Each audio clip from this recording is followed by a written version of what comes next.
તો તમે જોઈ રહ્યા છો ખેડૂત વિકાસ યુટ્યુબ ચેનલ. મિત્રો, આજના આ વિડીયોમાં આપણે જોવાના છીએ તારીખ 21 તારીખે વરસાદ કેવો રહી શકે છે, સાથે કયા કયા વિસ્તારોમાં ભારેથી અતિભારે વરસાદ પડી શકે છે અને હાલ વરસાદની કેવી સંભાવના છે, સંપૂર્ણ માહિતી મેળવવાના છે.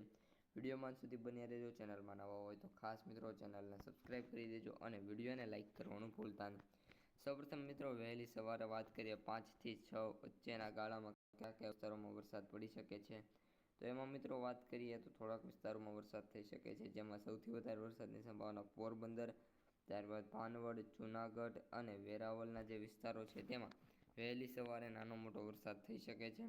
બાકી ગુજરાતમાં સુરત અને વલસાડની અંદર પણ છાંટાછવાયા વરસાદ જોવા મળી શકે છે. હવે મિત્રો, જે સિસ્ટમો આપણે જે ગુજરાત ઉપર હતી એ સિસ્ટમો પૂરી થઈ ગયેલી છે અને એ સિસ્ટમ મિત્રો અત્યારે તમને અહીં જોવા મળતી છે, પરંતુ એ સિસ્ટમની અસર જે ગુજરાત ઉપર જોવા મળવાની સંભાવના ઓછી છે. આ સિસ્ટમની અસર સીધી પાકિસ્તાન ઉપર જોવા મળશે. બાકીની જે સિસ્ટમો છે એ મિત્રો મધ્ય અને દક્ષિણ ગુજરાતમાં અત્યારે વહેંચાયેલી જોવા મળે છે અને બાકીના જે આ બધા જે વિસ્તારો છે, નાગપુર, જગલોન ને તલાઈ ને એ બધા વિસ્તારમાં અત્યારે ખૂબ જ ભારેથી અતિ ભારે વરસાદ જોવા મળી રહ્યો છે.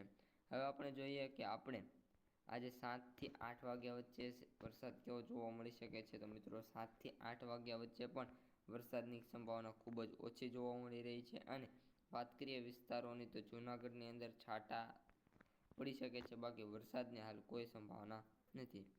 11 વાગે વાત કરીએ તો 11 વાગે નાનો મોટો વરસાદ પડી શકે છે અને વિસ્તારોની વાત કરીએ તો ઘણા બધા વિસ્તારોમાં છૂટાછવાયા છાંટા પડશે. વરસાદની કોઈ સંભાવના છે નહીં, જેમાં દ્વારકા, સલાયા, જામનગર, મોરબી, રાજકોટ, ભાનવડ, ચોટીલા, સુરેન્દ્રનગર, બોટાદ, જસદણ, ગોંડલ, પોરબંદર, જૂનાગઢ અને અમરેલી અને ભાવનગર